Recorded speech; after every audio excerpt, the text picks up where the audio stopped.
So what's up mga keepers, magandang hapon. Isdahan natin sa outdoor natin. Yan ang mga PKBM natin, 100 plus na naman ang mga Brian, oh. Dami yan. Lahat yan mga glittered mga boss. Dito natin nilagay sa grow out nila sa mas malaki. Mas mabilis kasi lumaki ang mga fry kapag sa medyo malaki silang lagayan. Yan ito, oh. Mga GBT natin medyo din lumalaki na. Pag na-harvest na natin to, ipapasok na natin to sa loob natin, doon sa semi outdoor natin. Dito mga boss, wala pa tong laman, kakalinis lang natin. Lalagyan natin to ng mga fry doon sa loob, kukuha tayo. Then ito mga flat gold, mga gapi dito, yung gapi full gold, you know. Then dito sa kabila mga PKBM Bale Tail, PKBM Bale Tail, PKBM Red Eye. Then dito yung anak ng tricoreded natin mga boss, kasi nag-drop yung tricoreded natin, lipat na natin sa mas magandang lagayan, kaya dito natin nilagay. Yan o, naka-harvest tayo ng 20 pieces. Ito yung mga trico natin na mga nag-drop, yun o. Sana mag-drop pa yung iba.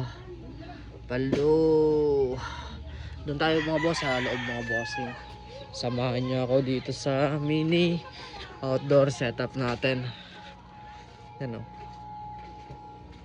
ito yung mga fry natin, pinapalaki pa natin para kapag medyo malaki na ay ilalabas na natin yan. Yan o, yan, may mga PKBM pa dyan, golden zebra, yan ilalabas natin yan kapag medyo malaki na. Ito yan o, mga golden zebra natin, mga breeder na, going breeder yan. Din sa kabila mga male natin, dito rin nakalagay yung male. Yan, dito mga 1K for 5 pieces na PKBM Red Eye.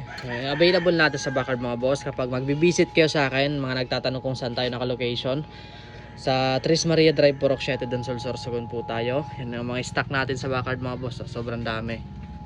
Yan, sobrang daming available.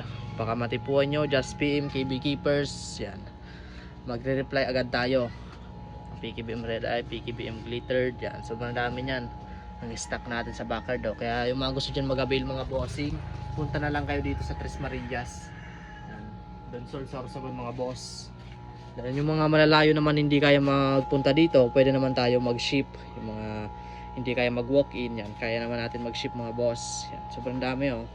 Kaya kapag bumisit kayo dito, marami kang pagpipilian na PKBM kung gaano mga quality. Ito yung mga mail natin, so yan, ito mga mail natin, yan dyan mga bossing, ganyan lang diba, solid na mail, ganda. Ito mga mail na Red Eye, yan dyan nakalagay rin, para kapag pupunta kayo pwede kayo pumili dito.